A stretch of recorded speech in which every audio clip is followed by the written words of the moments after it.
guys, ito na po yung flatted wall na in-install ko sa kwarto na to.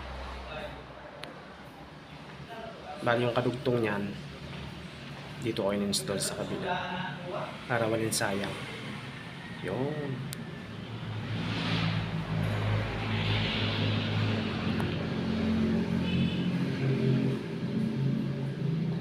Bali ito yung pinaka-last dito.